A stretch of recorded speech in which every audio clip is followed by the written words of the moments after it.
Assalamualaikum warahmatullahi wabarakatuh. Halo teman-teman, perkenalkan nama saya Nurul Andisa Apriani dari Fakultas Keguruan dan Ilmu Pendidikan Universitas Muhammadiyah Makassar. Video ini saya buat untuk memenuhi tugas akhir dari mata kuliah Ilmu Sosial dan Budaya Dasar yang dipegang oleh Profesor Dr. Haji Nur Salam, MSI, dan asisten dosen Bapak Syarifuddin Nurdin, SPD, MPD. Di sini saya akan menjelaskan mengenai materi yang telah kami bahas mulai dari pertemuan awal hingga pertemuan akhir. Nah, simak video ini sampai akhir ya. Di sini kita akan membahas 6 materi, yaitu yang pertama budaya dan wujud kebudayaan, yang kedua manusia dengan peradaban, yang ketiga teori perubahan sosial dan konsep pembangunan, yang keempat manusia sebagai makhluk individu dan makhluk sosial, yang kelima hubungan manusia dengan kesederajatan dan keagamaan, dan yang keenam hubungan manusia dengan sains dan teknologi. Materi yang pertama yaitu budaya dan wujud kebudayaan. Budaya berarti cara atau sikap hidup manusia dalam hubungannya secara timbal balik dengan alam dan lingkungan hidupnya, yang di dalamnya tercakup pula segala hasil dari cipta, rasa, dan karsa, baik yang fisik, material, psikologis, maupun spiritual. Dalam definisi budaya, sistem budaya mencakup 3 bagian yaitu cipta, rasa, dan karsa. Cipta adalah kemampuan pikiran untuk mengadakan sesuatu yang baru. Rasa merupakan hasil dari tanggapan sistem sensorik yang dapat merasakan kondisi-kondisi tertentu, baik secara fisik maupun non-fisik. Sedangkan karsa adalah jiwa yang mendorong makhluk hidup untuk berkehendak. Kemudian wujud kebudayaan dibagi menjadi 7 unsur-unsur budaya yaitu bahasa, sistem religi, kesenian, sistem kemasyarakatan, sistem teknologi, sistem pengetahuan, dan sistem mata pencaharian. Bahasa menurut Ensiklopedia Nasional Indonesia adalah suatu sistem bunyi yang secara sukarela dipergunakan oleh anggota kelompok sosial untuk bekerja sama, berkomunikasi, dan mengidentifikasi diri. Selanjutnya, sistem religi disebut juga kepercayaan adalah suatu sistem di mana manusia percaya terhadap sesuatu yang lebih tinggi darinya atau penciptanya. Lalu kesenian adalah sarana manusia dalam mengekspresikan kebebasan dan kreativitasnya. Kesenian merujuk pada unsur keindahan yang berasal dari hati manusia. Selanjutnya, sistem kemasyarakatan ada dengan tujuan memudahkan dan mencapai tujuan masyarakat itu sendiri. Oleh karena itu, terdapat pembagian-pembagian tertentu pada masyarakat tersebut. Selanjutnya, sistem teknologi mencakup peralatan dan perlengkapan yang dibutuhkan manusia dalam kehidupan sehari-hari. Kemudian, sistem pengetahuan adalah segala sesuatu yang diketahui manusia tentang benda, sifat, keadaan, dan harapan-harapan. Yang terakhir, sistem mata pencaharian.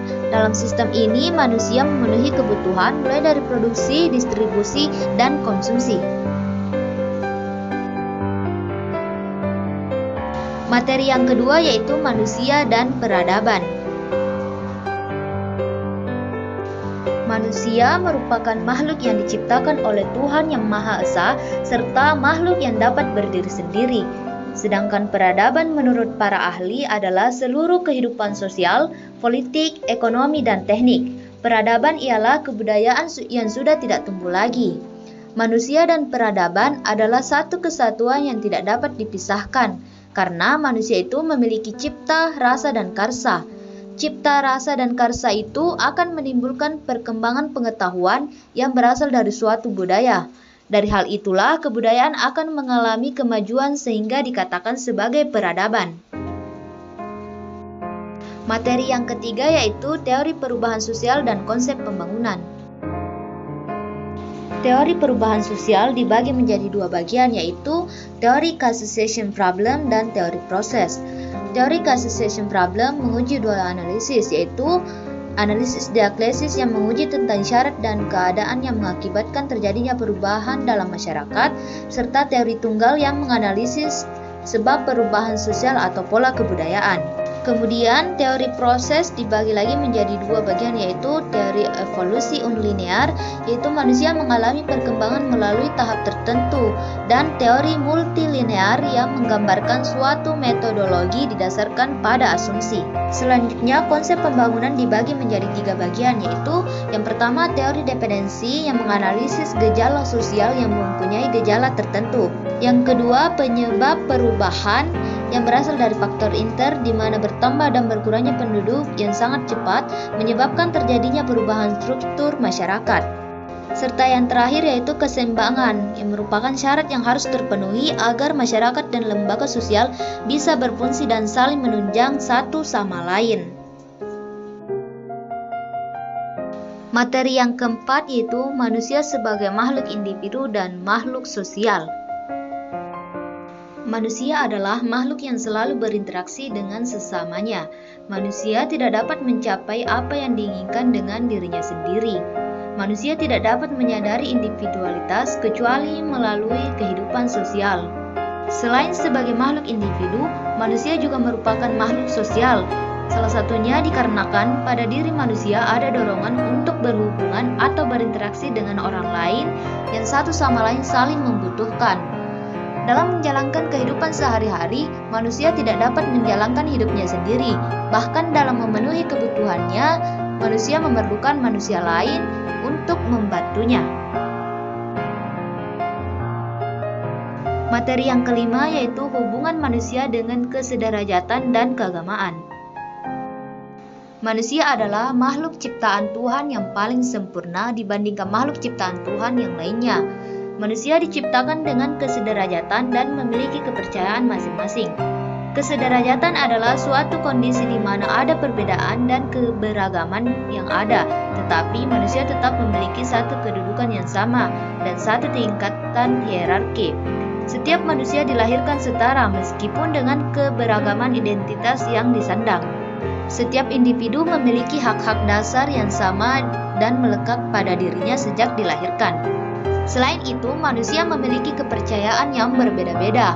Akan tetapi, walaupun kepercayaan manusia banyak yang berbeda, dari seluruh kepercayaan tersebut memiliki satu tujuan yang jelas dan sama.